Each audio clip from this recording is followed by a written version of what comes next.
अस्सलाम वालेकुम dear student. जो स्टूडेंट्स भी यूईटी के ई कैट टेस्ट की या नेस्ट एनईटी 3 की एक प्रॉपर वे से प्रिपरेशन करना चाहते हैं तो आप हमारे ऑनलाइन सेशन को ज्वाइन कर सकते हैं। इस दिए गए कॉन्टैक्ट नंबर पर रब्ता करके आप लोग तमाम डिटेल्स ले सकते हैं। हमारे व्हाट्सएप चैनल को जरूर फॉलो कर लें। इसके थ्रू आपको डिफरेंट यूनिवर्सिटीज़ के टेस्टों की अपडेट्स, अप्लाई कैसे करना है, स्कॉलरशिप कैसे गेन करनी है वो मिलती रहेंगी और इसका लिंक भी आपको इसी वीडियो के डिस्क्रिप्शन के अंदर मिल जाएगा। अभी आप लोगों के साथ फर्स्ट ईयर मैथ के चैप्टर नंबर 1 में से मैंने इंपॉर्टेंट पास पेपर के एमसीक्यूज डिस्कस करने हैं। जैसे कि पहला क्वेश्चन है कंजुगेट निकालना है हमने 2+5 आयोटा का और 4/4 - 3 आयोटा का। तो सबसे पहले तो इसको a+b आयोटा के फॉर्मेट में करें। उसका तरीका कार है इसकी रैशनलाइजेशन करें, यानी डिनोमिनेटर में 4 - 3 आयोटा है ना, इसका कंजुगेट लें जो कि 4+3 आयोटा है, तो उससे मल्टीप्लाई भी कर दें और डिवाइड भी कर दें। अब ऊपर नोमिनेटर से मल्टीप्लाई करें तो ये आंसर आएगा और नीचे a-b ये इक्वल होता है a² - b² के, तो वो फार्मूला लगा दें। आप इसकी सिंप्लीफिकेशन करें तो आपके पास ये आंसर आएगा -7 + 26 आयोटा ओवर 25। अब इसका कंजुगेट ले लें। कंजुगेट हमें पता है कि इमेजिनरी पार्ट का साइन चेंज करते हैं। इमेजिनरी पार्ट 26 उसका साइन चेंज करते हैं -26, तो ये हमारे पास कंजुगेट है इसका, जो कि हमारे पास सी ऑप्शन में गिवन है। अब इसी तरह आगे अगर आप देखें तो जी बिलोंग करता है कम्प्लेक्स नंबर से। जी+जी ये कंजुगेट हमने ये बताना है किसके इक्वल होगा। तो मैं कोई भी एक complex number x plus iota y कर लेता हूँ। अब इसके अंदर मैं इसका कंजुगेट ऐड कर देता हूँ। x प्लस आयोटा वाई का conjugate x minus iota y होगा। तो वो मैंने इसके अंदर ऐड किया, तो आप देखेंगे plus iota y minus iota y से कट जाएगा, x में ऐड होकर 2x आएगा और इसका रियल पार्ट हमारे पास 2 है। तो यही उसने बताया हुआ है अल्फा ऑप्शन में कि 2 जो है वो इस कम्प्लेक्स नंबर z का रियल पार्ट है। तो बिल्कुल ये ठीक है। इमेजिनरी पार्ट तो इसका आयोटा का कोफिशिएंट तो है ही नहीं, तो वो 0 होगा। इसी तरह नेक्स्ट क्वेश्चन में देखें z1 1+2 आयोटा है, z2 3+4 आयोटा है, तो ये वो पूछ रहे हैं इनमें से कौन सा ऑप्शन ठीक है। तो याद रखें कम्प्लेक्स नंबर में ये ग्रेटर देन इक्वल टू ये वाला कॉन्सेप्ट नहीं होता, इसमें ऑर्डर एग्जिस्ट ही नहीं करता।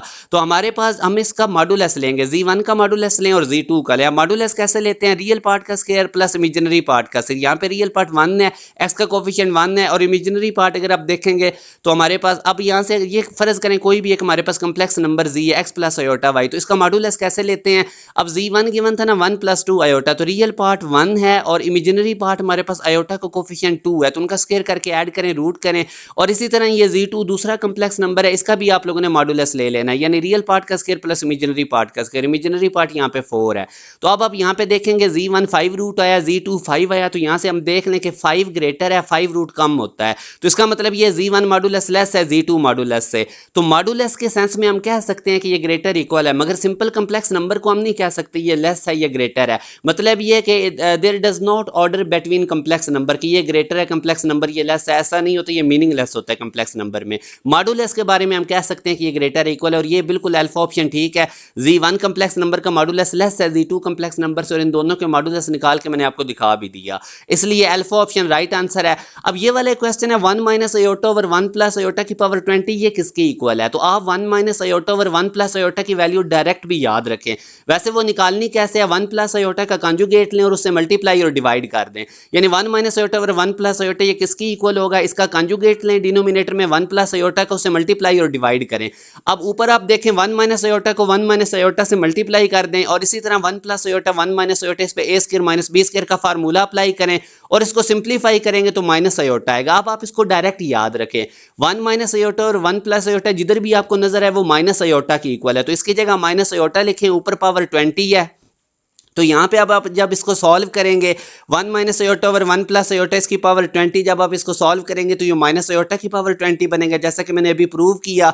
और आप देख सकते हैं कि हमारे पास आयोटा की पावर 4 का मल्टीपल है, जब आयोटा की पावर 4 का मल्टीपल होगी तो स्ट्रेट फॉरवर्ड 1 होता है, और जाहिर है माइनस है तो ऊपर पावर इवन है तो ये भी 1 नहीं हो जाएगा, तो यानी प्लस हो जाएगी। ये माइनस जो ऊपर पावर इवन हो तो प्लस हो जाएगा, तो 1 हमारे पास आंसर है। इसी तरह अब आप लोगों ने चेक करना है 1 plus iota over 1 minus iota ये किसके इक्वल होता है।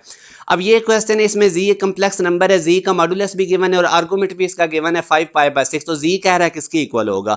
तो अगेन देखें, अब मॉडुलस भी गिवन है, आर्गुमेंट भी गिवन है, आप लोगों ने क्या काम करना है, इसकी पोलर फॉर्म लिख लेनी है। पोलर फॉर्म हमारे पास होती है r into cos theta plus iota sine theta. r की वैल्यू पुट करें, थीटा की वैल्यू पुट करें। अब पाए मतलब होता है 180, 6 को 180 से कट करें तो हमारे पास 30 आएगा, जब इसको 5 से मल्टीप्लाई करेंगे तो ये बेसिकली 150 डिग्री एंगल है। अब कॉस 150 कैलकुलेटर के बगैर कैसे सॉल्व करना हमें पता है, हम इसको 90 + 60 लिख सकते छोटे हैं। अब cos इंटू 90 प्लस 60, 90 का ऑड मल्टीपल है, cos साइन में कन्वर्ट हो जाएगा साथ 60 डिग्री। अब साइन 60 डिग्री हमें पता है 3√2 होता है और 150 डिग्री सेकंड क्वाड्रेंट में है, वहां पे cos नेगेटिव होता है, तो इस सारे का आंसर -3√2 आएगा। इसी तरह आप लोगों ने इसका भी निकाल लेना है। अब ये अगर मैं इसको थोड़ा सा और आपको सॉल्व करके बताऊं तो ये देखना 5π/6, इसको मैं लिख सकता हूं π-π/6। इसी तरह अगले एंगल को भी लिख लें। अब आप देख लें पाई 90 का इवन मल्टीपल है, 90 मल्टीप्लाई बाय 2 हमारे पास पाई यानी 180 होता है, तो कॉज को आपने कॉज ही रहने देना, साथ ये एंगल आ जाएगा सेकंड क्वाड्रेंट में है तो हमारे पास यहाँ पे नेगेटिव आएगा। इसी तरह इसको सॉल्व कर लें, या जो इधर मैंने आपको शॉर्टकट बताया था 150 डिग्री है तो डायरेक्ट ही आप इसको कर सकते हैं। तो ये बहरहाल इनकी वैल्यूज आई, ये 4 2, अब इनका एलसीएम 2 आएगा, ये 4 से कट जाएगा तो 2 इंटू -3 रूट प्लस आयोटा, 2 को अंदर मल्टीप्लाई कर दें, -2 इंटू 3 रूट प्लस 2 आयोटा आएगा जो कि हमारे पास अल्फा ऑप्शन में है। तो ये मैंने आपको जो स्टेप बाय स्टेप समझाया है, इसलिए जरा टाइम लगा है। आप खुद से इन क्वेश्चंस की प्रैक्टिस करेंगे तो आपको ज़्यादा मतलब आप फास्टली इसके स्टेप्स कर जाएंगे। तो ये कुछ पास पेपर के क्वेश्चंस हैं जो मैंने आपसे डिस्कस किए। जो स्टूडेंट्स भी प्रॉपर वे से तमाम सब्जेक्ट्स की तैयारी करना चाहते हैं हमारे बैच को ज्वाइन कर सकते हैं। अपना ख्याल रखिएगा। अल्लाह हाफिज़।